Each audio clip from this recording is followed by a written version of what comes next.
આજે એક કવિતા છે તે ખરેખર આપણા જીવનની આંખ ઉઘાડી દે એવી કવિતા છે.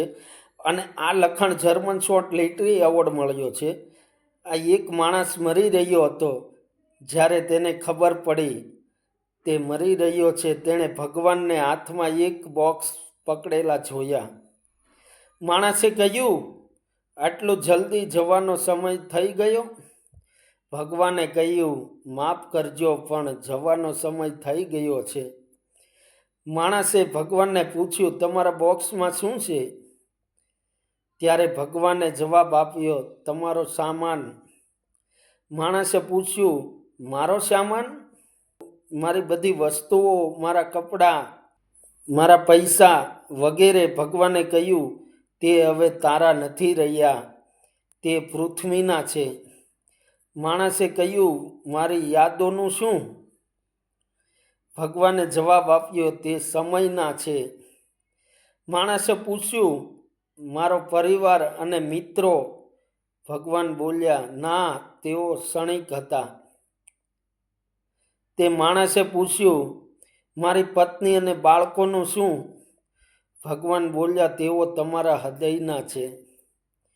તે માણસ ફરીથી પૂછ્યું, તો ચોક્કસ બોક્સમાં રહેલી વસ્તુઓ મારા શરીરના ભાગો છે, ખરું ને? ભગવાન બોલ્યા, ના, તેઓ ધૂળના છે. તે માણસે કહ્યું, પછી ચોક્કસ તે મારો આત્મા છે? ભગવાન બોલ્યા, ખોટું, તમારો આત્મા મારો છે. તે માણસ આંસુ ભરી આંખો અને ખૂબ જ ભય સામે ભગવાન પાસેથી બોક્સ લીધું અને તેને ખોલ્યું, પરંતુ તેને ખાલી જોયું. તે માણસ લૂંટાયેલા હૃદય સાથે કહ્યું, મારી પાસે કંઈ નહોતું. ભગવાન બોલ્યા, સાચું કહ્યું, તમારી પાસે કંઈ નહોતું? તે માણસે પૂછ્યું, તો મારી પાસે શું હતું? ભગવાન બોલ્યા, જીવનની ક્ષણો તમારી હતી.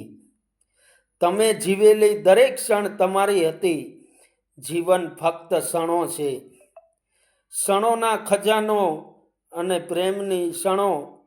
તે વીતી ગયું, તે ભૂતકાળ બની ગયું. દુર્ભાગ્ય, તે ધ્યાન વગર પસાર થઈ ગયું, પણ તે પસાર થઈ ગયું. અને જ્યારે આપણે માત્ર 2 દિવસ પર ચિંતન કરવા માંગતા હતા, ત્યારે દરવાજા પરના પાટિયા પર લખ્યું હતું, ગુજરી ગયા. ચાલો આપણે એકબીજાને અને આપણે જે સારી ક્ષણો શેર કરીએ છીએ તેને યાદ કરીએ. આ લખાણને જર્મન લઘુ સાહિત્ય પુરસ્કાર મળ્યો છે.